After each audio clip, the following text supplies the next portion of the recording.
Čau, viņa mīļie mušas klausītāji! Mums ir liels prieks, ka jūs mūs klausāties, un ir klāt 35. epizode, kas saucās Biznesa haizivs.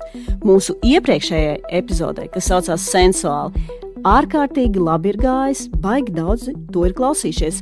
Un, īstenībā mums tāda teorija arī sākumā bija, kad veidojām mušu, ka cilvēki varētu stāstīt visādas stāstus, tā skaitā par seksu. Un mums nav nemaz tik viegli atrast to seksa stāstu, jo cilvēki ir bišķucīti kautrīgi. Tā kā, ja gadījumā jums ir kāds seksa stāsts, ko jūs gribētu izstāstīt, un jums nebūtu bailes, mēs ļoti, ļoti gaidīsim no jums ziņu. Un cilvēks seks interesē. Es nesen biju tādā superīgā konferencē, saucās Intimitātes IQ. Viņi uzrīkoja vairākas jaudīgas sievietes, tur bija superīgi runātāji. Zālē bija gan sievietes, gan vīrieši. Un tika runāts par seksuālo veselību, par premenopauzi, par sievietes baudu, par vīriešu baudu. Un tas viss bija ļoti, ļoti jaudīgi. Bet lieta, kas man šajā konferencē visvairāk pārsteidza, bija Katrīna Puriņa, ginekoloģe. Un viņas prezentācijā viņa bija pajautājusi savām diezgan daudzajām Instagram sekotājām, kādēļ viņas negrib seksu. Tās atbildes, ko sievietes sniedz, bija patiešām graujošas. Tur bija stāsti par to, ka sievietes vienkārši nekad nav jutušas orgasmu, līdz ar to īstenībā nesaprot, kāpēc lai ar to būtu jānodarbojas, un seks ir apgrūtinošs. Tur bija stāsts par vardarbīgiem vīriešiem, par vīriešiem, kas mājās neko nedara, un tādēļ sievietes ir sagurušas tik ļoti, ka nekāds seks viņām nav pat prātā. Tur bija stāsts arī par netīriem vīriešiem, par to, ka viņi nevar nomazgāties, par to, ka viņi ir piedzērušies, par to, ka viņi smird pēc alkohola. Un visu šo klausoties, vienkārši goda vārds mati cēlās stāvus gaisā, un es biju patiešām šokēta. Pēc tam, kad Katrīna bija aizgājusi, tālāk risinājās, viss tā, kā nekas nebūtu noticis. Tur bija mācītājs, kas runāja par to, kā seks un seksualitāte vīriešiem jau īpaši ir kaut kā tāda garīga savienošanās, un man tas bija tāda pilnīgi uzspridzinājis smadzenes. Man likās, kāda garīgā savienošanās, ja viņi nevar nomazgāties. Ļoti, ļoti dīvaini. Ir pagājis 8. marts, daudz vīrieši varbūt ir saņēmušies un uzdāvinājuši tās puķis savām sievietēm, bet ja tā pavisam godīgi.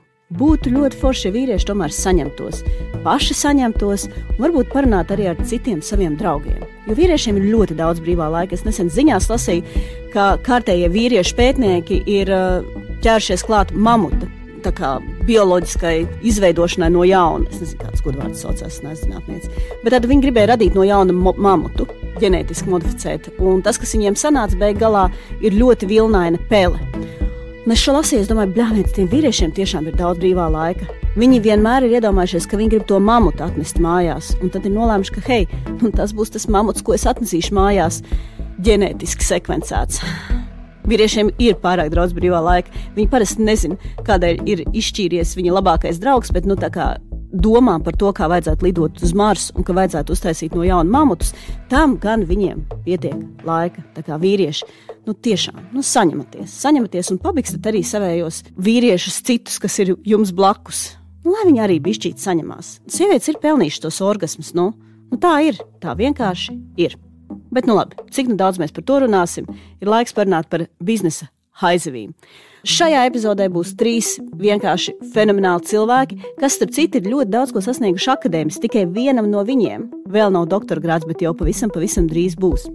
Kā jums ir ar biznesiem? Es, piemēram, esmu ļoti, entrepreneurial, bet tā manējā lietiņa ir tāda, ka visi mani biznesi parasti ir finansiāli neveiksmīgi. Ja jums ir kāds biznesa uzsākšanas stāsts vai drīzāk biznesa feilošanas stāsts un jūs negribat viņu aiznest uz Fuck Up Nights, tad noteikti atsūtiet ziņu mums podkāstā Muša. Ko? Es domāju, mēs varam sākt.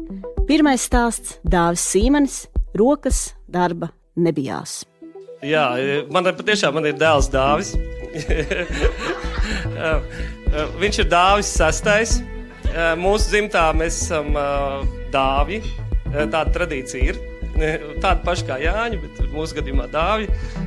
Vidzemē bija tādas mājas, kurās visiem cilvēkiem lika vārdus Dāvis, arī pirms bija piešķirti uzvārdi. Līdz ar to, ja mēs skatāmies Smiltenes baznīcu grāmatās 19. gadsimta sākumā, tad ir Balteču mājās dzīvo kādi 6 Dāvi, un kāda ir viņu radniecība nav skaidrs. Un tā mēs esam to turpinājuši. es esmu 5. un visticamākais nevis ir visjaunākais, bet šobrīd mani vajadzētu devēt par viduvēju kaut kā. Nu, teiks, Dāvis viduvējs, kas varbūt arī atbilst kaut kādam profesionālam profilam manējam. Bet ne par to stāstu. Es vispār šodien, es nezinu, vai es uztraucu, es laikam jau neuztraucos, bet es mēģināju saprast, par ko es varētu pastāstīt, atskatoties varbūt uz savu dzīvi un kaut kādām pieredzēm. Es saprotu, nekas interesants tur nav. Pirmkārt, es sākumā domāju par kaut kādām tādām sociopātiskām izpausmēm, kas man būtu tādas, es nevarēju īsti atrast nevienu. Tad seksuāls pieredzes, kas būtu kaut kāds īpašs, ļoti, tādas, nezinu, sarežģīts varbūt vai īpatnējs vai kā. Arī neko tur tādu interesantu neieraudzīju. Tad es pievērsos darba tēmai un meklēju tur kaut kādas traumātiskas pieredzes un tā kā sākumā sapratu, ka arī tur nekā nav. Un tad es atcerējos vienu epizodi no savas dzīves, par kuras tad mēģināšu arī mazliet pastāstīt, un varbūt tas beigās saprast, vai tas kaut ko man ir dzīvē, neteiksim, ka devis, bet varbūt kaut ko vismaz paskaidrojis par šo dzīvi. Tātad es gribētu atgriezties pagātnē, tas bija 1998. gads, un es pabeidzu vidusskolu, es biju tajā laikā sācis jau diezgan aktīvi piedalīties kino veidošanā, un man bija es biju ieņēmis galvā, ka tas sadarbojoties ar savu tēvu, kurš bija Dāvis 4. ka dēliem ir jāaiziet citu ceļu, kā viņam jāaiziet prom no tēva tās ietekmes zonas, kaut kur jāvirzās, nezinu, citā laukā.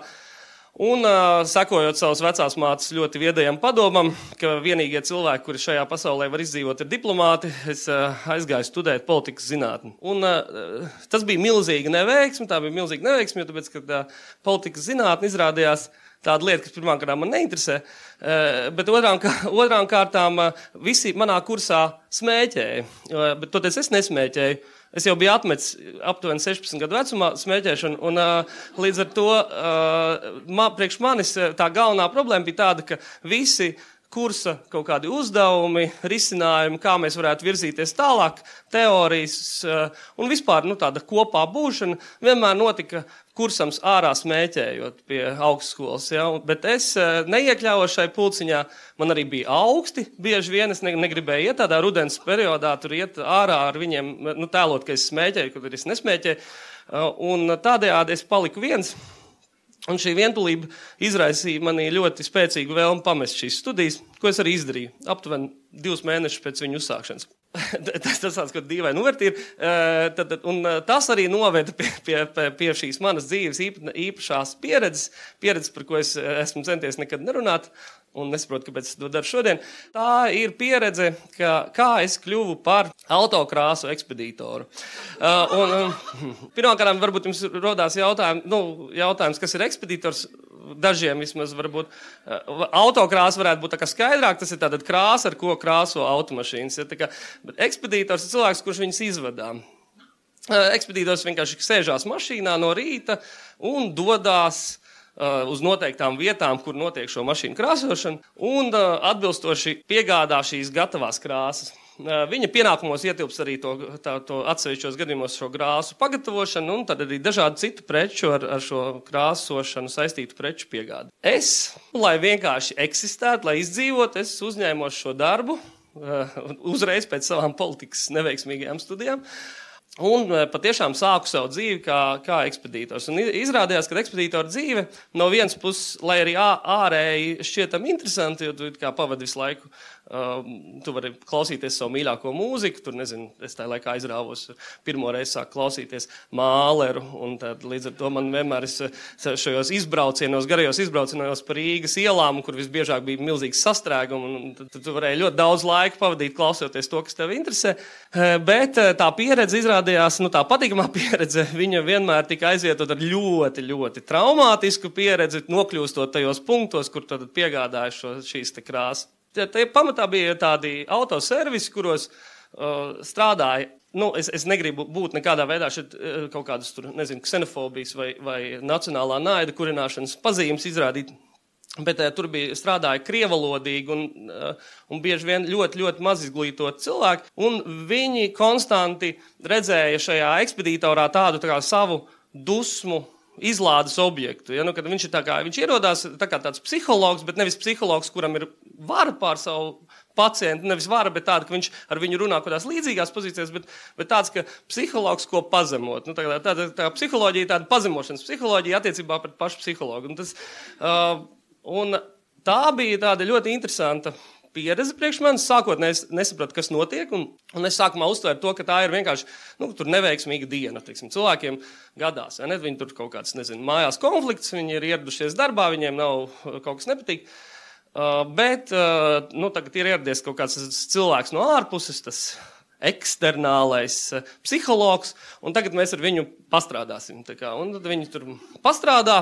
Tā pastrādāšana pamatā nozīmē tādu trīsstāvīgu lamu vārdu rinda.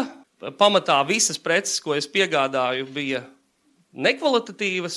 Viņuprāt, krāsas nebija precīzas, tad neatbilda tās mašīnas krāsām, kurai tā krāsa bija jāpiegādā. Tas tādās eskalācijas brīžos pat, pareizāk sakot, es 2 reizes atceros no šīs savas pieredzes, ka es tiku arī apliec ar šo krāsu, ko es biju atvedis, tad līdz ar to tad arī tas psihologa instruments tika pielietots. Un tādējādi ļoti grūti, jūs saprotat, ir grūti vispār no krāsām atmazgāties, bet no autokrāsām ir īpaši grūti atmazgāties, un tas ir ļoti sāpīgs process, jo tiek izmantot dažādu veidu atšķaidītāji 646 vai 647, un tas ir ļoti sāpīgi. Tas ir tā kā gandrīz, ja jums tetovējums būtu jānoņem to, no kāda, piemēram, jūs nezinu, kad mīļotot cilvēku, esat ietetovējis viņa attēlu vai vārdu, un pēc tam viņš jums tur ir jāizslīpē ārā. Tas, ap citu, bija tāda čehu filma, kas man no bērnības bija atstājusi milzīgu tādu iespaidu. 80. gados bija čehu bērnu filma, kur vienā tādā nelielā čehu ciematā visu laiku staigāja vīrietis, kurš bija izslīpējis no savu ķermeņa pilnīgi visus tetovējums ar smilšu papīru, tad ar šo te slīpmašīnu, un rezultātā viņš visu laiku staigāja tāds apsaitējies. Man pāris reizes bija kaut kas līdzīgs, strādājot tātad šo ekspedītora darbu. Tā pieredze ir interesanta ar to, ka vienā brīdī, tu kā cilvēks sāc sevi ieraudzīt no malas. Ja? Tagad tā galvenā pieredze, pat nevis tās kādas profesionālās iemaņas, jo profesionālās iemaņas tur bija diezgan daudz. Tur, pieņemsim, jums vajadzēja atcerēties ļoti daudzu dažādu angļu krāsu nosaukums no galvas. Tad tur vajadzēja, piemēram, būt speciālistam, kurš lieto tādu speciālu krāsu nolasītāju, kurš var nolasīt jebkuru krāsu no jebkuras mašīnas. Vajadzēja zināt visu mašīnu modeļus. Kopš tā laika es ļoti labi orientējos auto, un es patiešām, man gandrīz nav problēmas, uz ielas ieraugot kādu mašīnu, braucoši precīzi noteikti šīs mašīnas modeli un dažreiz pat arī krāsu.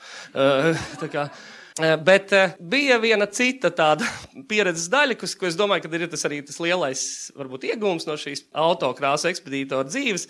Un tas ir tas, ka tu pēkšņi sāc skatīties uz sevi no ārpuses. Tu pēkšņi sevi ieraugi kā kaut kādu tādu cilvēku no ārpuses, un tu mēģini saprast, kādā sakarā viss ar tevi notiek. Ja? Kāpēc tava dzīve ir tieši tāda, kāda viņa ir, šajā formātā, ka tu piedzīvo to, tu katru dienu ieradies 9 uz darbu, tev katru dienu pazemo, tev katru dienu ļoti precīzos laikos pazemo, tev ar gandrīz ierastu to leksiku, tad tur gandrīz nemainās viņa diezgan precīzi. Ja? Tur ir pat tāda, var teikt, ka tā psihologa funkcija ir ļoti tāda strukturēta. Pazemotās psihologa funkcija ir diezgan strukturēta. Un tad es arī kaut kā sapratu, ka tur ir zināmi ieguvumi. Ja? Šī mana pieredze turpinājās, šī ekspedītora dzīve man turpinājās precīzi 1 gadu. Un šī gada laikā es pirmkārtām ļoti precīzi apguvu Rīgas topogrāfiju. Tad es kļuvu par cilvēku, kurš ir spējīgs ļoti labi orientēties pat viss tādās nomaļākajās Rīgas vietās, izbraukt tā, lai, teiksim, arī šobrīd, teiksim, ja es ieraugu kādu lielāku sastrēgumu, tad es zinu kādu nelielu pagalmu, nelielu ieliņu vai kā mēs varētu izbraukt šo sastrēgumu, lai viņā nepiedalītos.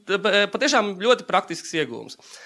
Otrs iegūms, varbūt mazāk praktisks, bet atstāja tādu nospiedumu uz tālāko dzīvi. Tā ir tā sajūta, ka nedrīkst ļaut neviena cilvēka viedokļa ietekmēt tavu emocionālo labbūtību. Kaut kāda tāda cilvēku negācija vai ikdienā uzkrātās dusmas vai kaut kāds tāds konstanta nelabvēlība pret tevi, viņa nedrīkst kļūt par tavu emociju ietekmētāju.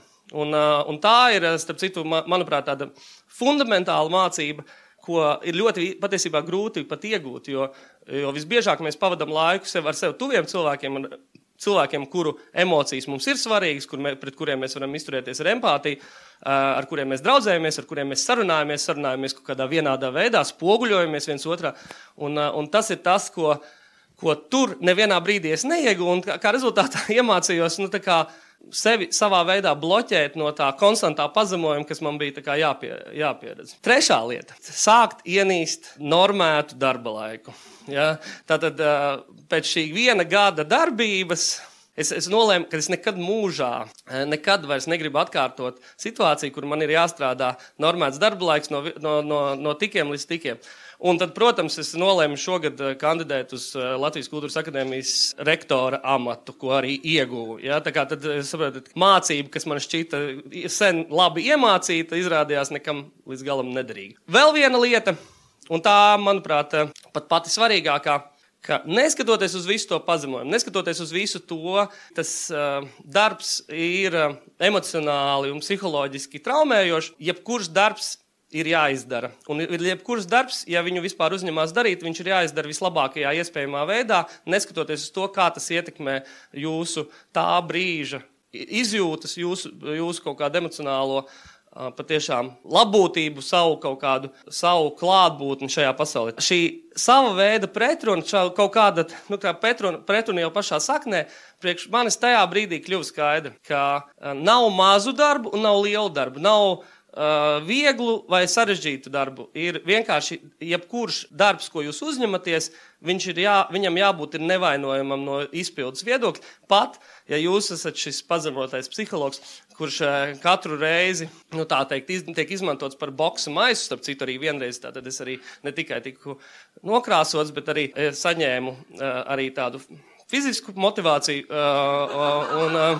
no tā viedokļa, tas viss kaut kādā ziņā ir jānoliek malā un jāspēj tas darbs izdarīt maksimāli labākajā veidā. Pēdējais un vissvarīgākā, varbūt pati svarīgākā lieta, ko es no šīs savas 1 gada pieredzes autokrāsu ekspedītora amatā ieguvu, ļoti ātri atgriezties pie kino veidošanas. Un nesatraukties par savu tēva ietekmi, nesatraukties par citiem aspektiem, bet veidot filmas. Un tas bija arī brīdis, kad es patiešām ļoti determinēti sāku strādāt pie sava pirmā kino darba.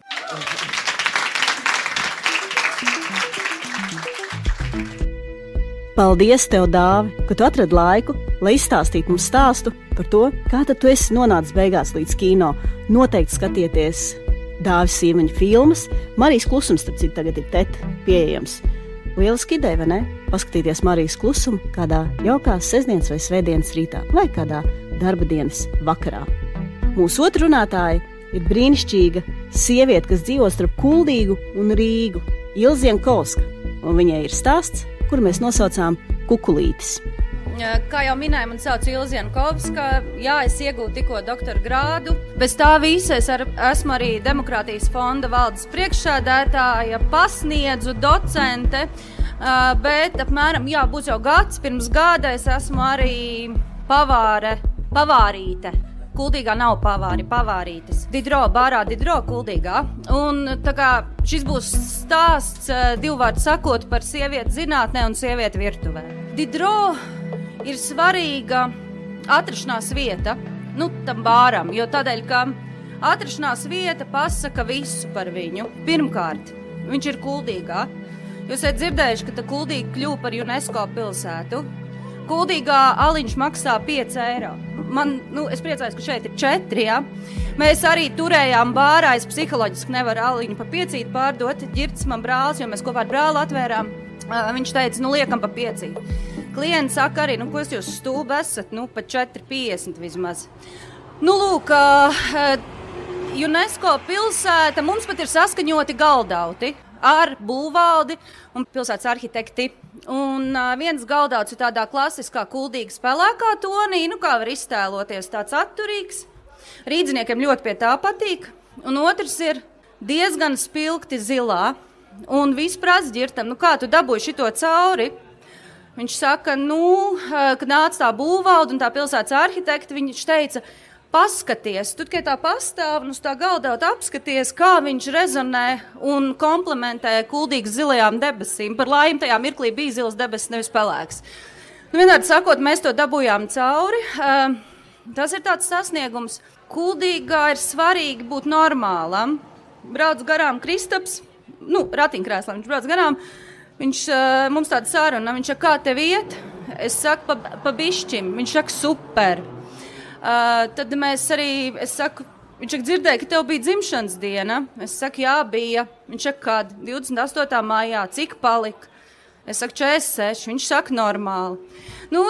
Tas ir ļoti, ļoti svarīgs aspekts. Vēl svarīgs aspekts ir, par ko šajā stāstā varbūt arī būs izskanējis daudz pateicības Dievam, bet mūsu apmeklētāji, kad mēs atvērām to vaļā, viņi teica, paldies Dievam, jūs vismaz abi esiet kuldīdznieki.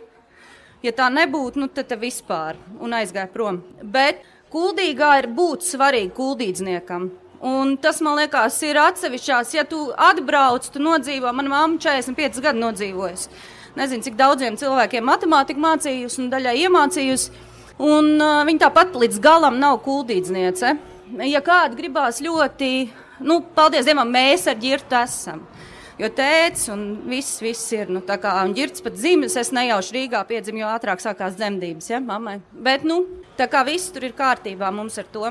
Bet, tā kā kuldīdznieki mēs, ja kādu ļoti grib apvainot kā cilvēku, tā pamatīgi, tad publiski vajag pateikt vai uzdot jautājumu, vai tu gadījumā nebija no Ieriķiem, tad vai no Rīgas, par rīdzniekiem vispār, rīdznieki ir forši, bet, tā ar distanci. Otra lieta, kuldīgā un par bāru, es minēju, ka tās ir 3 lietas, kas ir svarīgas šī atrašanās vieta.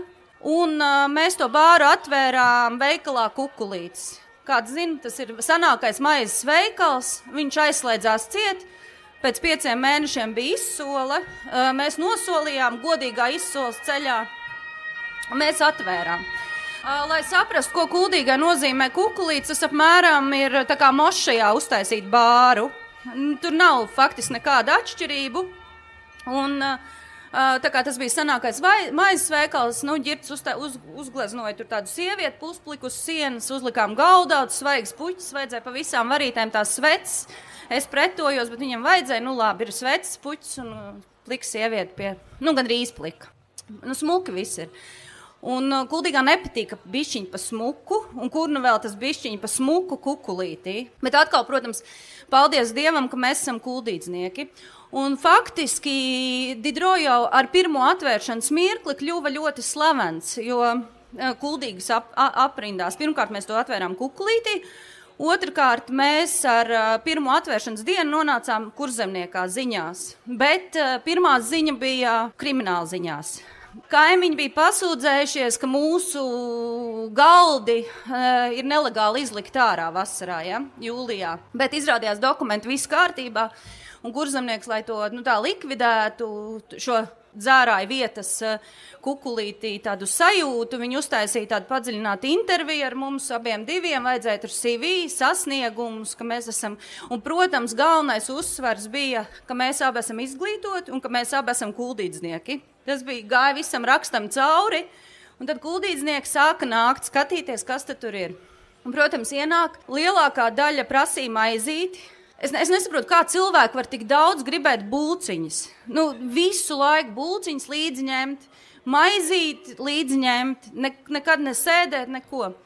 Un tad mēs ievērojam, ka tie cilvēki, kas prasa arī tās bulciņas, nāk, piemēram, 9:30 vakarā. Sapucējušies, tādas kundas nāk, sapucējušās, pagriozās, paprasa, vai bulciņas ir?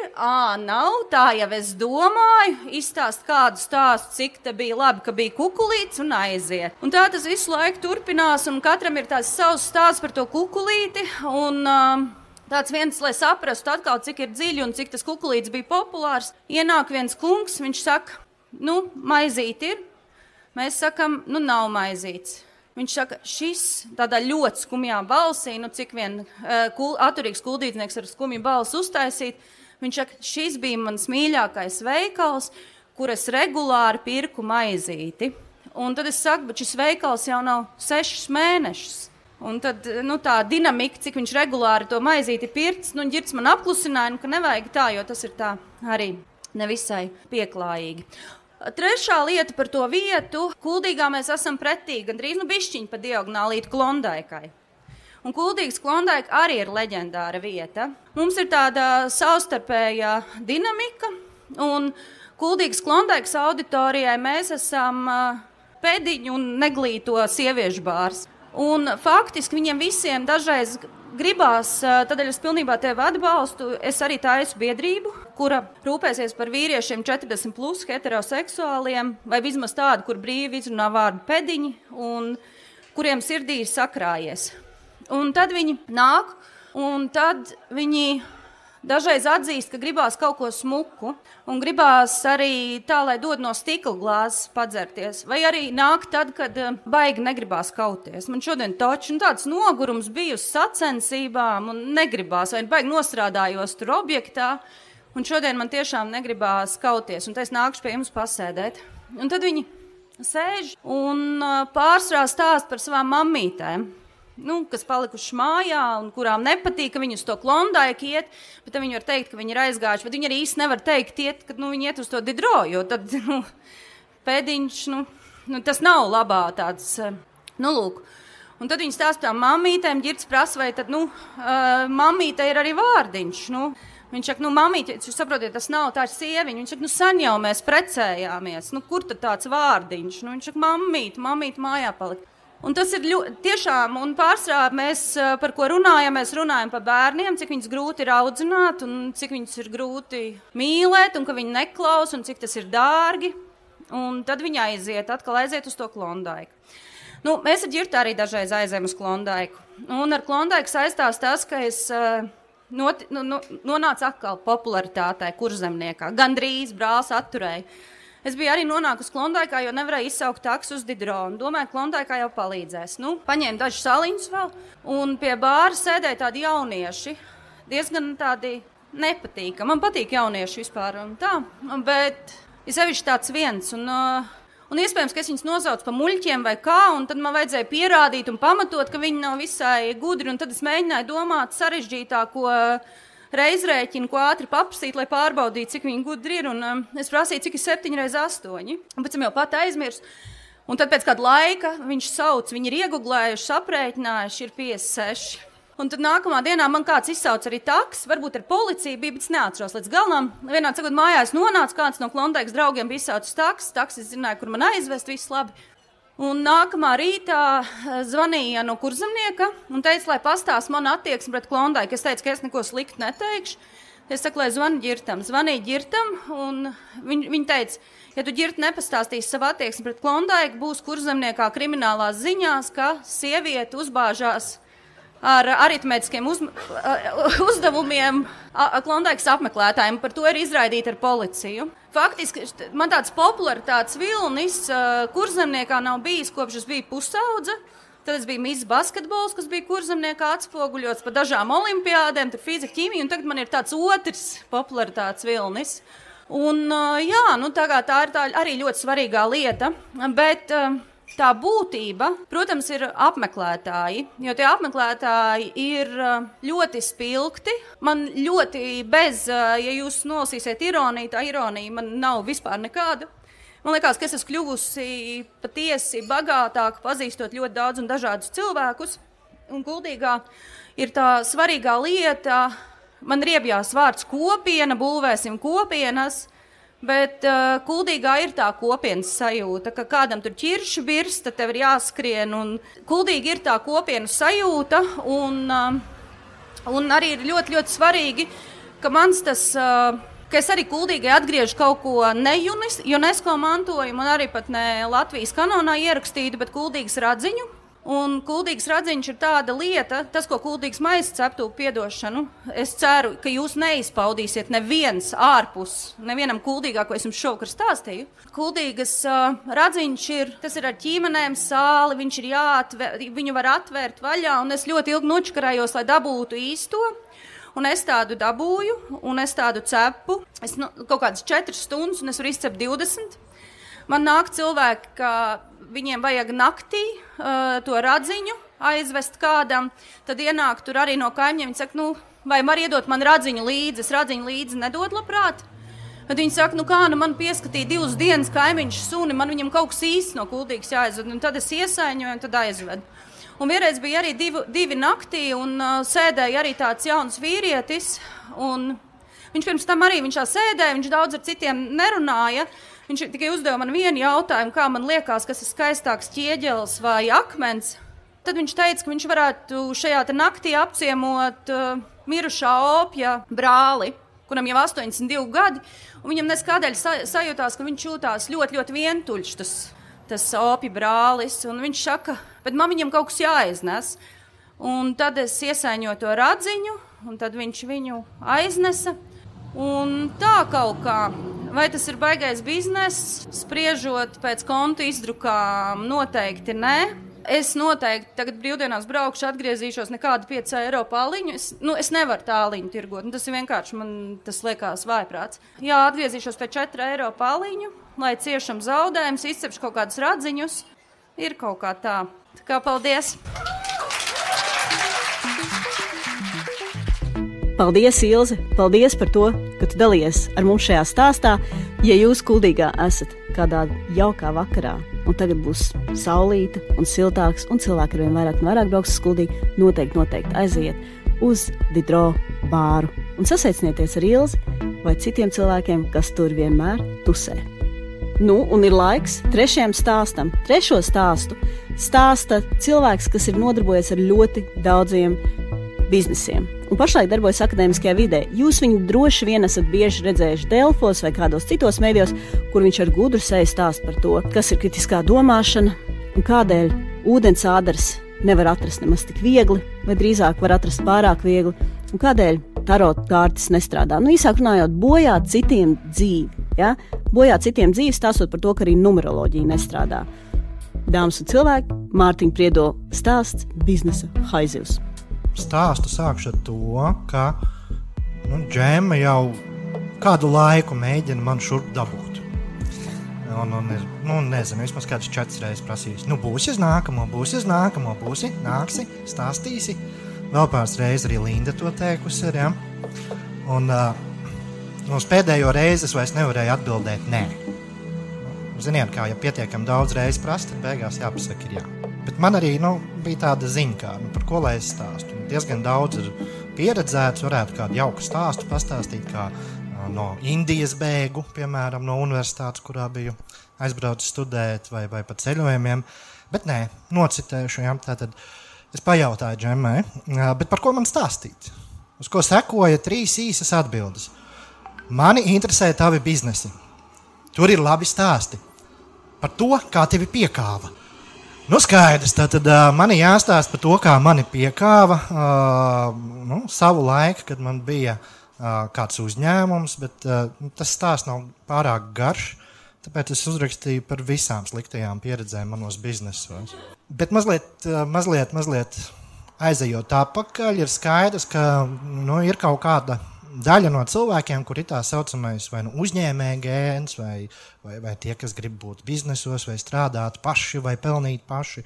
Un es sāku domāt, no kurienes man tas ir. Un tad es atcerējos, ka bija tāda lieta kā 90. Ja? Ir pāris cilvēki, kas varbūt atcerās. Un tajā laikā es vēl biju ļoti, ļoti mazs, bet manai mammai bija iespēja jaunajos laikos sākt jaunu dzīvi. Un tajos laikos man mamma kopā ar draugiem, protams, ka centās uzsākt dažādus biznesus. Pirmais biznes bija Ādažos, bija tur tāds veikals, tur bija tirgus droši vien, un 2. stāvā bija kafejnīca, kur viņi uzsāka kaut ko pilnīgi jaunu tiem laikiem, sāka cept kartupeļus frī un piedāvāt. Pēc pusgada tas viss izbeidzās, jo atbrauc PVD un pateica, ka tā nedrīkst, kā viņi darīja. Mazliet vēlāk, tepatās uz priekšu zem Kalnciema tilta, arī bija tirgus ar tādām mazām būdiņām, un vienā no tām būdiņām kaut kādā veidā izdomāja arī mana mamma startēt, pārdodot visu. Kā arī tagad tirgos mēdz būt no apakšbiksēm līdz konserviem ieskaitot. Ja? Tas bija 2. bizness. Tad, kad pienāca ziema, un tur neviens nenāca, arī tas izgāzās. Nākamā cerība bija grāmatu bodīte, pareizāk sakot, vienam atkal paziņam bija veikals Svētē, netālu no Jelgavas. Un tad mammai bija burvīga ideja, ka viņi varētu aizbraukt uz turieni reizi nedēļā un pārdot jau izlasītos Simenona krimiķus, jo laukos tie nebija pieejami. Arī tas tur īsti neaizgāja. Tad sekoja Herbalife, Oriflame, Amway, visi jau atstrādātie biznesi, bet arī neviens īsti tā kā neaizgāja. Beigās vajadzēja kredītu, māju gribējās, sāka strādāt tā kā jau algotu darbu. Ap to laiku, to Herbalife, Amway laiku, tad es aktīvi jau mācījos. Un no sākuma es mācījos centrā, tad es mācījos tur, Friču brīvzemnieka pamatskolā. Un pēc 9. klases man izdevās iekļūt Rīgas komercskolā. Slavenā Stabiņa skola, kur varēja tikai pa naudu iekļūt, bet es kaut kādā veidā C klasē, kas ir A bija labie, B bija ok, C bija brīnums, ka viņi tur tik iekšā. Tomēr tiku. Tad arī bija mans pirmais uzņēmums. Skolēnu uzņēmums, kur mums bija burvīga ideja. Mums bija paziņa, kas apgleznoja šalles. Līdz ar to mēs viņu piespiedām apgleznot bišķi vairāk. Un, attiecīgi, pēc tam pārdevām tālāk. Bet tā bija laba pieredze, jo mums lika gatavot biznesa plānu, rēķināt tur maržas, vai tur būs peļņa vai nē. Un skaidrs, ka pēc skolas tad man arī tā doma bija, ka vajag, protams, biznesu. Savādāk Latvijā nopelnīt neko nevar. Uzreiz biznesa nebija, tad bija tā Indija, tad es bēgu no turienes, jo man vīza izbeidzās. Tad es studēju turībā, kur man iemācīja dalīt cūku, bet, kad sākās psiholoģija, tad sapratu, ka tas nav priekš manis, jo viņi mācīja psiholoģiju dikti slikti. Pastrādāju ar Baltiku, kā biļešu tāds pārdevējs, nevis kā stjuards. Un paralēli domāju par to, ka man tas nepatīk, ka man vajag savu uzņēmumu. Plāns skaidrs, uzņēmumu vajag, ko es zinu, un kaut ko par turismu es zinu. Uzrakstīju biznesa plānu, iesniedzu Altumā, būs man piedzīvojuma turisma aģentūra. Aģentūra saņēma finansējumu no Altuma, līdz ar to tika iegādāts pats svarīgākais Apple dators un izdrukātas veidlapas ar skaistu logotipu. Ja. Nauda to arī beidzās, mārketingam nekas nesanāca. Ja. Bet plāns bija, līdz ar to es pieņēmu darbinieku, kuram es solīju samaksāt kaut kad. Office bija Mārupas ielā, kur es dzīvoju manā guļamistabā pie galda. Ja. Un tad mēģinājām atrast klientus. Bija visai grūti. Vienreiz uzvanīja kaut kādas meitenes, kuras spēlējās ar vecāku naudu Vecrīgas bankā un teica, ka viņas grib jātas zirgiem. Labi, saorganizējām izjādas Krāslavā. Vajag transferu. Protams, ka mans tētis aizņēmās mašīnu un aizved viņas. Nākamās bija burvīgas sporta spēles uzņēmumam, ko es izdomāju, ka es pats varu novadīt. Novadīju Līvānos, tas bija 1:00 naktī pabeidzu, un tad sēdos pie stūres, braucu uz mājām. Kad 4 reizes, man liekas, aizmigu, pēc izvairījos no aizmigšanas. Vēl burvīga lieta bija, ka ienāca pasūtījums no ārzemēm. Kruīzu kuģis piestāja Rīgas ostā un vajadzēja nodrošināt autobusu ar turistu gidu par Rīgu. Burvīgi no ārzemju darījums manā uzņēmumā, kas var būt labāks. Tikai autobus saplūs iepriekšējā dienā, un Rīgā vairs nebija, jo daudz kruīzu kuģi iebrauc. Beigās es dabūju autobusu no Tallinas, dabūju viņu līdz ostai, bet pats es vairs negribēju neko darīt. Tad es palūdzu vienai savai draudzenei, lai viņa aizbrauc notēlo gidu, ko viņa nekad mūžā nebija darījusi. Un tad es nodūru galvu, iebāzu smiltīs un cerēju, ka tas viss beigsies laimīgi. Jums nebūs pārsteigums, ka šis uzņēmums un biznesa ideja neaizgāja beigla. Līdz ar to drīz vien es sāku strādāt hostelī. Kļuvu par bārmeni.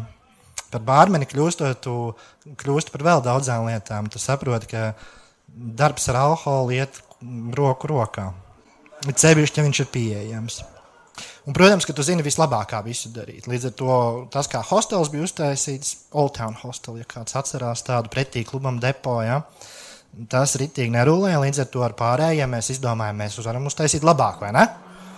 Protams, ar draugiem uztaisīt bāru ekonomiskās krīzes vidū. Lieliska ideja Vecrīgā, vai ne? Pa visiem sametāmies, kāds, kuram bija plāns tādas vai arī kaut kādas prasmes, tad to arī īstenojām, piemēram, paklāju ieklāt bārā, ja? Krēslus uzkalt no metāla, jo viens no mūsu tādiem kolēģiem bija kalējis. Vienīgais, tā kā viņš kala tos krēslus, viņš viņus nomērīja pēc bērnu krēsliņu un cilvēku rakstām galda, ja? Tad sanāca šitik augsti krēsli un šitik augsts galds, ja? Kā apzāģējām kājas un viss tad aizgāja, vai ne? Un tur jau arī, protams, daudz sanāca strādāt, jo darbinieki jau nebija. Protams, mums arī izdomājām, ka virtuvi var 2 kvadrātmetros uztaisīt, un viss arī uz maiņām strādājām. Paralēli, protams, lietojot nedaudz to, kas aiz muguras letē stāvē, vai ne? Pienāca 15. marta vakars. Skaidri zinu to, jo zinu, par ko bija diskusijas starp 2 kungiem, kas sēdēja pie bāra letes. Viens bija ļoti latviski nacionāli noskaņots, jo nākamajā dienā bija leģionāra gājiens. Otrs bija netik ļoti nacionāli noskaņots, teiksim tā. Skatījos no otras bāra puses, jūtu, ka velk uz kašķi, velk uz nopietnu kašķi. Tādu kašķi, ko es negribu, un man nav prasmju tajā mirklī apstādināt. Es izsaucu apsardzi. Tajā laikā bāros visos bija tāda podziņa, ko tu nospied gadījumā, ja kaut kas slikts notiek, tad atbrauc tur puiši apkārušies ar visu kaut ko, un tad visus tur izsvaida, izmētā un tam līdzīgi. Nospied to podziņu, gaida to apsardzi, paiet kāds laiciņš, paiet minūte, 2, 5, un tie 2, kas plēsās savā starpā, salaba. Ziniet, kā alkohols visu kaut ko dara sliktu, bet arī labu dažkārt. Dažkārt pat ienaidnieki kļūst par draugiem. Man par nelaimi šai reizē gan. Jo apsardz ieradās, ienāca, prasa, kāpēc tu sauc tā? Es saucu, jo izstījās, ka būs kašķis, bet nebija kašķis. Līdz ar to. Tad viņi man nolamāja ļoti dažādiem necenzētiem vārdiem un devās prom. Ņemot vērā, ka skatoties uz to, kā situācija attīstās, es arī vēl biju iešāvis pāris nervus nomierinošs līdzekļus. Es atcirtu apakai. Jūs paši ejiet tur, kur mani sūtījāt. Tā bija mana kļūda laikam, ja? Jo tajā mirklī pa spīti, ka tajā bārā vēl bija apmeklētāji pie galdiņiem sēdēja, pienāca viens no tiem apsargiem pie manis, paņēma mani aiz rīkles, izvilka no bāra letes ārā, izvilka steku, nometa gar zemi, bišķi padauzīja, tur tā pasit, šitā pasit, vēl kaut kā pasit. Otrs pienāca, arī paņēma ar steku, padauzīja. Tad es ieelpoju, jo es redzēju, ka pietuvojas zilās bāku ugunis. Burvīgi, man glābiņš. Ko ienāca policija, paņēma, aizturēja mani, ielika mašīnā un aizved uz iecirkni. Bijām iecirknī, un tad es teicu, vajag forši, bet jūs ziniet, ka jūs man aizvedāt, bet bārs palika vaļā ar visu, kas tur ir. Varbūt, ka jūs varat aizvest apakaļ aizslēgt. Viņi man aizved apakaļ, atļāva aizslēgt to visu, un tad atkal atved apakaļ uz iecirkni, iesēdināja tur, kur iesēdina cilvēkus. Tad es sāku domāt, tā kā bišķi savādi sajūta, grūti elpot. Tad es viņiem palūdzu, varbūt kā ātros arī var izsaukt. Viņi arī ātros izsauc, man aizabas traumām. Ieģipsēja abas rokas, apsēja salauztās ribas, un tad teica, ka var doties mājās. Un tā es izgāju. Es biju tā, kā mani paņēma policija no turienes, pilnīgi bez nekā, bez maka, bez atslēgām, bez nekā. Tad vai no trolejbus pa zaķi brauc, vai paņem taksi. Es paņēmu taksi līdz bāram, lai paņemtu atslēgas no mājām. Interesantākais sekoja pēc tam dienu vēlāk es aizgāju uz tiesas ekspertīzi, kur man pateica, pārslauztas ribas, broka, vidēji smagi bojājumi miesas. Vēl pāris dienas vēlāk man izsauca nodaļas priekšnieks. Kādēļ jūs aizturēja? Es tā teicu, tāpēc, ka man piekāva. Tāpēc man aizturēja. Pagāja 5 gadi, tad atradās, tad bija tas izmeklēšanas process noslēdzies, man paaicināja policiju, lūdzu atpazīt to manu ļaundaru, kur es ļoti labi zināju, jo es pēc tam jau vēl redzēju uz ielas tajā vecrīgā. Un tur bija visas bildītas, bet neviena nebija īstā. Bija 1, 2, 3 cietumnieks visticamāk. Es saku, te nav. Tad policists teica, padomā, vai tiešām šis nav tas, kurš tev kaut ko nodarīja. Tas nebija tas. Pēc tam sekoja mazliet depresijas, darbs ar avio biļešu pārdošanu, akalis vairs nebija ar Baltika. Bija agrāk tāds uzņēmums ar Evolution, kur strādāja arī citu tautu pārstāvji, kur dažkārt apciemoja vici. Tur arī bija policijas reidi, jo laikam tas nebija līdz galam legāli. Un tad bija jauns bārs. Jauns bārs Klusajā centrā. Nu, jau es biju bišķīt gudrāks, man bija foršāki domu biedri, ar ko taisīt. Īstenībā tas bija it kā restorāns, tur bija nauda daudz apakšā. Daudz ieguldījām interjerā, es skatos, bija slepens cigāru bārs ar humidoru, Argentīnas steiks, jo bija noteikti, ka būs viens cilvēks, kuram patīk tērēt naudu, viņam gribas Argentīnas steiks. Tādēļ viņš atnāca vienreiz gan. Un šajā gadījumā arī tur viss bija forši no sākuma. Atklāšanas pasākums milzīgs, viss ir iekārtots, jaunas toaletes. Būtiski, lai smuka toalete, vai ne? Jā, es ar tā domāju. Toalete bija smuka, bet kanalizācija apakšā nebija vairs tik smuka. Un atklāšanas pasākumā lielāko daļu laiks pavadīja pagrabā, stumjot un atbrīvojot, lai tas viss neiet uz augšu. Tas viss iet tālāk. No turienes ar aizmu kaut kādā mirklī kļuvu par taksistu, starp citu. Sāku mācīties psiholoģiju pirms 12 gadiem aptuveni. Nu, protams, ka man atkal nav miera, atkal vai kaut kādu biznesu. Šoreiz ar savu kursa biedri. Vienā citā darbā, ko es darīju paralēli studēšanai un taksistam, es biju aizbraucis ceļojumā un paliku kaut kādos dzīvokļos. Man šķita baigi foršā doma, ņemt dzīvokli, izīrēt turistu, tev maksā piķi, ne? Tajā laikā vēl nebija tik populāri visi šie Airbnb un apartamenti un viss pārējais. Tad mēs izdomājām, pierunāju savu kolēģi, vai taisam tādu bizīti, tev ir sakari, jo viņai bija sakari visādos tur ar māklarēšanu saistīti, visādi namīpašnieki bija zināmi. Un šoreiz bija bišķīt gudrāks, es nevis paņēmu kredītu, nopirku datoru, bet uztaisīju Exceļus dafigā. Nu, kāda būs projekcija, kā tur izdosies viss. Par brīnumu piepildījās. Un tas biznes ritīgi aizgāja. Jā, šoreiz manas kļūdas varbūt nebija baigi daudz, bet tas biznes arī nes visu sādas izaicinājumus un daudz, ko tu nevar paredzēt. Pirmais gads, pirmie 3 dzīvokļi, viss super, mēs esam iekārtojuši, pārdodam Airbnb, tur Airbnb pat nebija bookingā un tur vēl kaut kur, bet Lāčplēša iela uzroka. Un mums pie mājas ir vienkārši milzīga pludmale. Tur ir tikai smilšu kalni un vispār dzīvokli iekšā nevar tikt iekšā. Starp citu, bookingā, es nezinu, vai jūs zināt, tur bija arī tāda lieta, ka atzīmēts, ka īpašums atrodas pie pludmales. Ja? Es no sākuma domāju, viņi domā to pludmali, kas mums uz ielas ir. Nē, izrādās 2 kilometru attālumā ir Ķīpsalas pludmale. Es nezinu, kas bija sliktāk, protams. Turpinās nākvasara, kā jums šķiet, kas Rīgā centrā notiek, ja tev nav savs siltummezgls, hidroliskā pārbaude. Kamēr mēs ceļojam kaut kur vai dzīvojam laukos, droši vien tas nav nekas trāks, bet ja tas ir turists, kurš samaksāja 120 eiro par nakti, mēs sakām, ka nākamās 3 dienas nebūs siltais ūdens. Sorry. Bija šī trāki. Nekās atrisinājām, pēc tam visās mājās, visos dzīvokļos salikām boilers katram gadījumam, ja nu tādas pārbaudas ir. Tad es ievācos tajā mājā, un, protams, ievācoties, es atcerējos, ko man teica citi, ka tur ik pa brīdiem atskan trauksmes sirēnas un ugunsdzēsības signalizācija ieslēdz.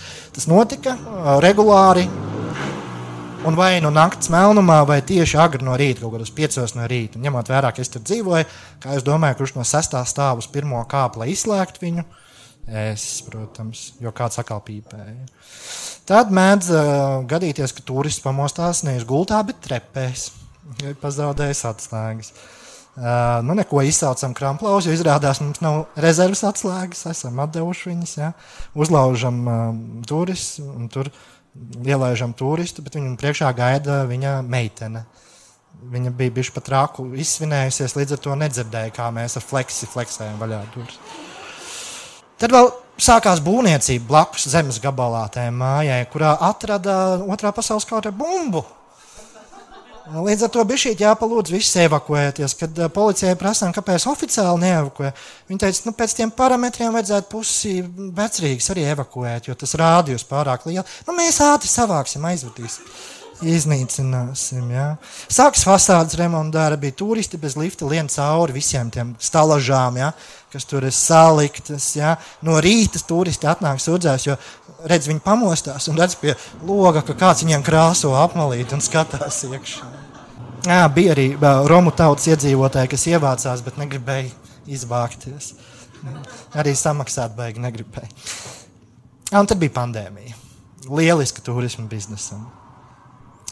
Sākās pandēmija, un es īstenībā atkal tāpatās kā pirmajā biznesā daudz gadus atpakaļ iebāzu galvu reāli smiltīs un sāku izlikties, ka nekas no tā nenotiek. Varbūt ne gluži ar tīri manu iniciatīvu, bet man arī piedāvāja pamest šo uzņēmumu, tā teikt. Bet es arī biju priecīgs, jo man likās, ka man ir gana. Un es biju pabeidzis maģistrantūru. Līdz ar to es varēju uzreiz stāties doktorantūrā.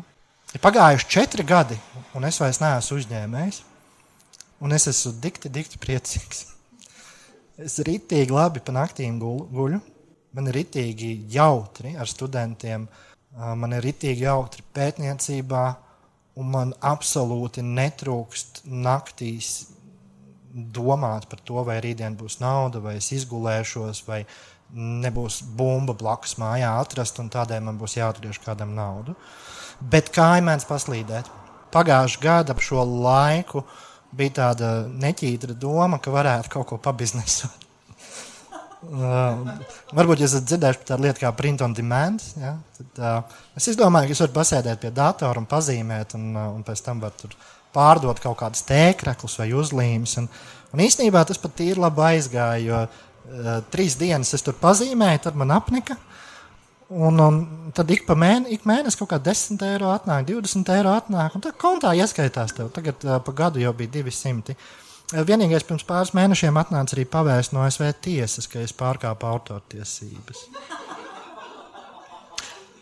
Es pat labāk izliekos, ka tā ir krāpniecība. Kā tas atrisināsies, to varbūt nākamreiz pastāstīšu. Paldies!